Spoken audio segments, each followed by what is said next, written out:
You looking to get a brand new effects pedal? I went for the Boss GT-1. Now let me tell you why.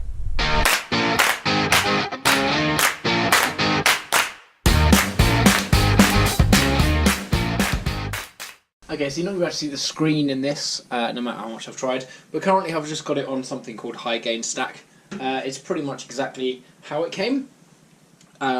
Got like literally the tiniest little bit of adjustment that I've put in, but here's like a range of sounds that you can get out of this thing before we talk about the other sort of functionality that it gives. So let's just see what we can show you. So this is just like a sort of like the natural, what you'd expect rock sound to be like.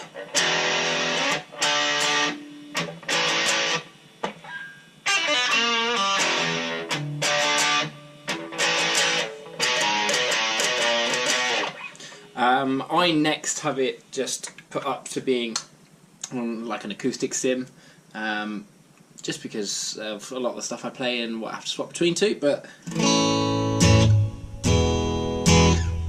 it's got quite a nice natural sound to it.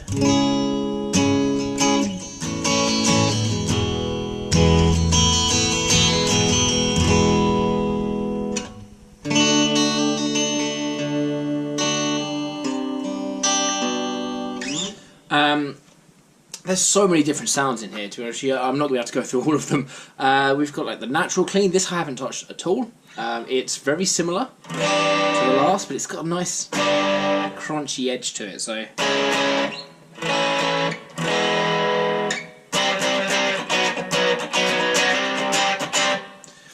then you've got the real change. So we can go into like more metal sounds.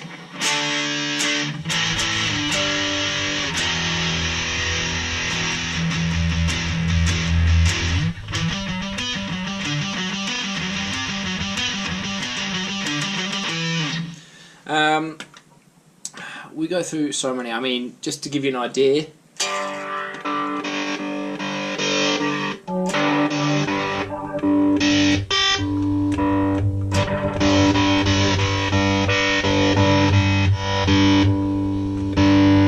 Power Drive is quite cool. I like it for just like solos, just because it's got that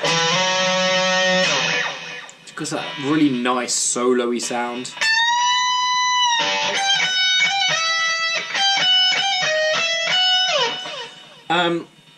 But let's get a bit more into the actual functionality of what it offers. Okay, so if we get a bit more up close and personal with the camera, I'm going to keep this kind of short. I'm not going to bore you guys, but we have a button here. This is to go down, this is to go up through the effects, and this is your control pedal. So it allows you to do different things with the actual pedal here. You'll see it says tuner, so if you hit both of these together, you'll get yourself your normal sort of like chromatic tuner. And if you hit these two together, you then get the loop effect. Well, function, sorry. So if you hit both together, you'll see it says on, well, you won't see. If you hit it once, it starts recording. Hit it again, it starts playing. Hit it again, it starts allowing you to like overdub on top. Again, hitting it one more time will play, and if you hold it, you might be able to see it, it comes up saying clear. There's a whole host of buttons here without getting too crazy about them. So you've got like the general first effect, a bit of OD, your preamp, your second effect like modulation, we've got some delay, reverb, and then you can memory edit on the end. And one of the things that I like about it, which is sort of really simple, they don't try and overcomplicate when you do things.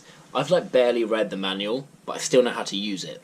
So we've literally got the three knobs here. They allow you to run through the different patches. We've got one here for changing the actual level of the patch, so you can turn it up or down. And over here, it just is the output level of the general pedal.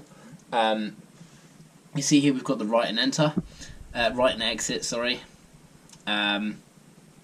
So if you hit enter and exit together, it will allow you to basically store what you've done or exchange where you are for a different place. So if you're on V1 or U1, sorry, and then you want to move that to a different patch number, you hit them both together, exchange it for what number you want, and you're all good to go. you can pretty much change everything and anything here. A lot of on the fly can be done while you're playing by literally just hitting one of the sort of like few changeable buttons here. But other than that, like, you can go really in depth and really change every aspect of the sound if you really want to. I found that a lot of the user presets were already pretty good and were already around what I was expecting to set up. And they worked for a lot of the songs that I was going through at the time. I've since made a few changes. It's not super difficult, as I say, to learn. A few things I had to look at the user manual for, but the user manual was so in-depth and so easy to use. So I mean, the last thing I'd want to mention is probably price point. So when I picked it up, this was about 6 months ago, I got it for 130. I think it's such a bargain at 130. What it offers for you, how well made it is, I mean, it's been thrown around a little bit in the last 6 months and it still works perfectly. And yeah, I think 130 is like the perfect price point for it, and I would honestly urge anyone, either brand new to guitar or just getting back into it, or you know, even just upgrading like your basic pedal, to go for it. I love it. I'm probably not going to change it for a little while, and I'm sure you'd love it too if you give it a go. So there's just a quick review on the Boss GT-1. I'll chuck a link into below to just a place that I find it, just so you can see some more specification. And if you have any particular questions, just let me know in the comments below. I'm sure I can find out the answer in it and let you know. Alright, till then, keep playing guys. Cheers.